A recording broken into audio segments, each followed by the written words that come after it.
warahmatullahi wabarakatuh. Perkenalkan, nama saya Hamzan Wadi. Di sini saya akan membahas tentang basis komunikasi pemasaran. Langsung saja, di mana basis komunikasi pemasaran. Komunikasi pemasaran merupakan suatu interaksi untuk menyampaikan pesan-pesan promosi yang berkoordinasi dan dikirim melalui satu atau lebih saluran komunikasi seperti media cetak, radio, televisi, surat, dan penjualan secara personal. Selanjutnya, ruang lingkup komunikasi pemasaran. Kegiatan komunikasi pemasaran fokus pada pengalaman khalayak yang meliputi pelanggan, pemegang saham, serikat buruh, masyarakat lokal, pemasok, dan seluruh distribusi komunikasi pemasaran. Dapat berbentuk komunikasi yang direncanakan ataupun tidak direncanakan, seperti misalnya dari mulut ke mulut. Selanjutnya, tujuan komunikasi pemasaran. Adapun tujuan dari komunikasi pemasaran yaitu 1. Informasi dan promosi, di mana komunikasi digunakan untuk mempengaruhi konsumen dan calon konsumen untuk membeli produk dengan menggunakan komunikasi massa.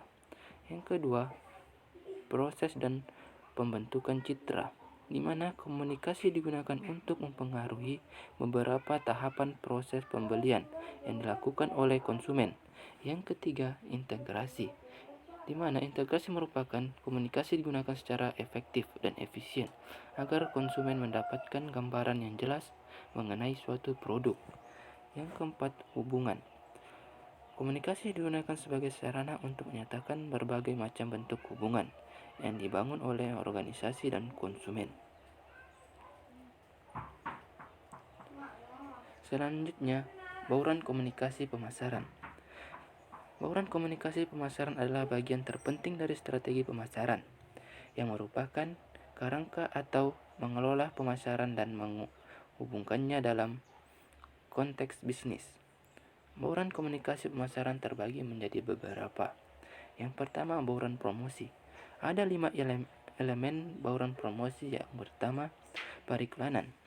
Periklanan merupakan beragam bentuk presentasi non-personal berbayar dan promosi gagasan, alat, atau pelayanan.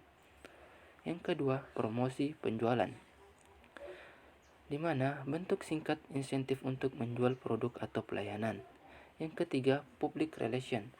Public relation merupakan seni dan ilmu sosial yang menganalisis tren, memprediksi konsekuensi konseling organisasi kepemimpinan, dan melaksanakan program-program yang direncanakan berupa tindakan dalam rangka melayani suatu organisasi dan kepentingan publik. Yang keempat, pemasaran secara langsung, di mana perusahaan untuk menggerakkan pelanggan individu dengan tujuan menyampaikan pesan pribadi dan membangun hubungan dengan mereka berdasarkan respon yang mereka berikan terhadap komunikasi yang dilakukan. Yang kelima, penjualan secara personal.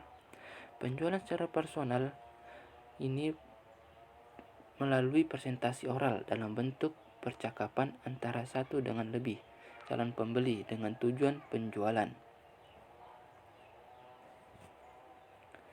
Yang kedua itu segmentasi pasar, di mana segmentasi pasar adalah proses membagi pasar yang seluruhnya heterogen produk menjadi beberapa sub pasar atau segmen yang berdasarkan kondisi demografis, dan psikografis.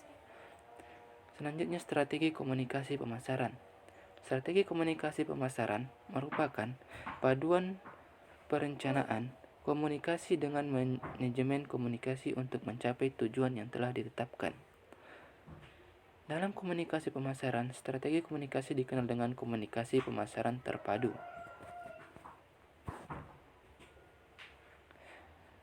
Sekian materi dari saya dan terima kasih. Wassalamualaikum warahmatullahi wabarakatuh.